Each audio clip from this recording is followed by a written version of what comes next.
Eventually, Rose and her mother made it back home, at which point Rose's mother set about cooking everything, seemingly all at once. She was using every cooking implement ready in the kitchen. Sandwich toasters, rotisserie ovens, microwaves, the actual ovens, the stovetops.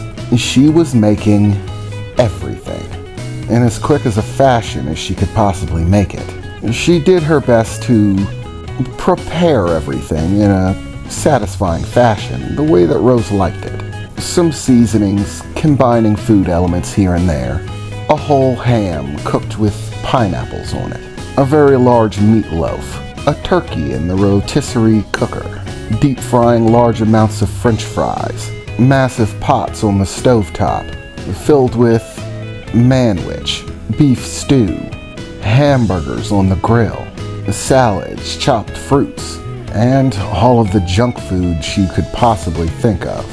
Pie, fruit salad, baked s'mores, absolutely everything that was in the kitchen that was left, and all of the things that she one by one began to remove from the freezer and the storage pantry. And Rose at first was delighted to begin eating her way through it. At first she was a little peckish, feeling like she wanted something to eat. But after about an hour of eating, and her hunger long since passing, eventually eating started to feel more like a chore.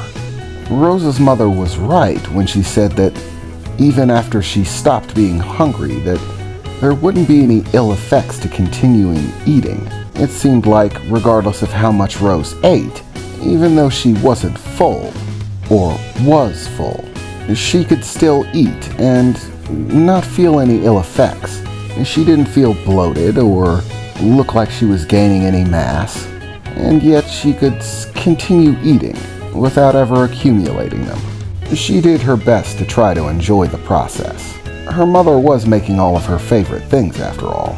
And eventually, once she got over the weirdness of not having a limitation on the amount that she ate, she found that there was a certain amount of joy to just eating for the sake of eating, with no limits on how much, not having to worry about gaining weight, making herself sick, or any of those regular things that most people have to worry about. She could just enjoy the taste, the texture. She thought her jaw might get tired from all the chewing, but surprisingly enough, that wasn't happening either. It was at that point that a thought crossed Rose's mind. Hey Mom, she said, looking up from another very large plate of food that she was working her way through. Rose's mother was exceptionally busy, cooking everything, and she was also doing dishes on top of it. It seemed like the moment she got finished with a plate and put it away, her mother would begin cleaning it. Immediately after cleaning, the plate would be refilled with more food, with no delay whatsoever. Yes, Rose, her mother said, as she pittered around the kitchen, keeping a quick pace, bouncing between the different things that she was doing. I was wondering, while we're sitting here, I'm not doing anything else besides eating, so do you think you could maybe tell me a little bit more about Dad? What kind of person he was? I mean, he must have been pretty special. If you knew that dating him was going to be so taboo, that your people would literally try to kill you for it. Yes, Rose's mother replied, beginning to slow her pace for just a moment. Your father was something very special. An Okar like none that I had ever seen or met. The Okar and the Sky Ray, of course, kept their distance from one another, not wanting to interfere with each other's work. Well, at least until the conflict started. Your father was special. And when I say special, I mean he was a bumbling buffoon, his mother said, laughing to herself. Of all the Okar I've ever met, he was completely and utterly the most ridiculous. A man who acted as if taking the world seriously was a joke. Rose's mother said, as she handed Rose her next plate, seeing as she had finished the one that she was working on. But I think that's what was special about him. Most Okar are so serious. Everything is about intensity with them. They were not a laughing or frugal people. Even their celebrations are conflict. To them, celebrating is usually done with large amounts of alcohol, or, well, our planet's equivalent to it, and lots of fighting. One fight after the next, everyone fighting everyone. Battered and bruised beyond recognition and with smiles on their faces. The Okar are strange that way. They didn't even keep track of who won or who lost these fights, as if the fight itself was all that really mattered. Victory wasn't important, it was conflict, or the enjoyment of it, as if they enjoyed the pain. Very strange people, if you ask me, and they take combat very seriously. And your father was similar in that aspect. He did enjoy a fight. However, unlike many of the other Okar, he never took it seriously, any of it. He floated about life as if he was laying on a cloud that would simply drift wherever it may. A cloud that he could occasionally kick to drop some rain on people.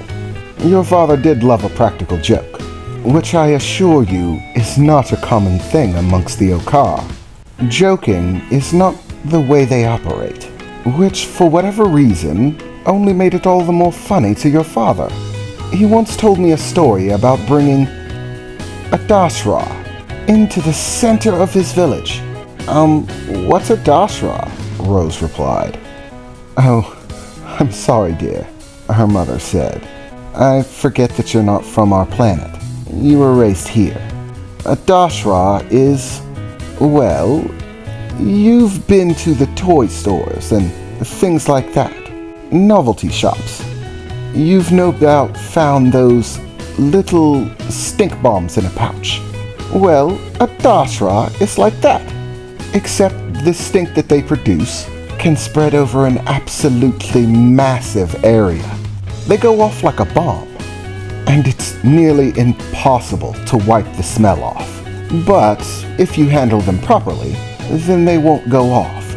Your father brought a dashra into the middle of his village, planted it there, and by attaching a thread, was able to give it a tug in the wrong way, bombing his entire village in stink. They were absolutely furious, after which he was denied hunting privileges for 2 months and was given 1 week of bara, which is a cultural punishment amongst his people. Bara is a punishment in which conflict is refused. One who is under the punishment of bara may never strike their opponent. They can be challenged at any point. And, of course, it is a great shame to turn down a challenge, even if you are under bara. So basically, someone can challenge you to a fight, beat the living snot out of you, and you can't do a thing about it, including fight back. Your father endured this punishment with a smile, as he did with everything. No matter how badly they beat him, he would simply laugh, as if it didn't matter. I remember our first meeting like it was yesterday. The memory has never faded from my mind. One day, whilst I was out, before the conflict between the Sky Ray and the Okar began, I was gathering some supplies for an upcoming celebration, and was terrified out of nowhere. As far outside of the territory of the Okar, an Okar man emerged from nowhere, simply dropping out of the sky, right next to me. He scared the bejesus out of me. I was of course terrified. So many questions. Why was an Okar all the way out there? What did he want with me? Why did he scare me like that? I thought he might have some sort of nefarious intent. But, for whatever reason, as he stood there laughing at me for jumping back in fear, falling right on my butt. He didn't seem maniacal.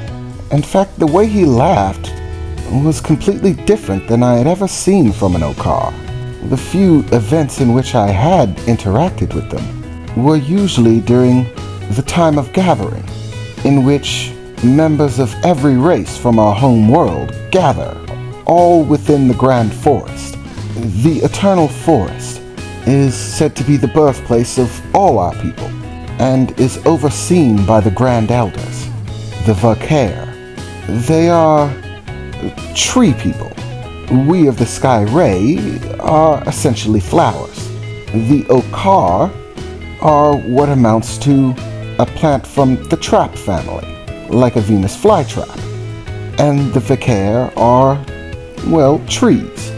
They have the longest lifespans of all the races on our world, and are seen as sacred.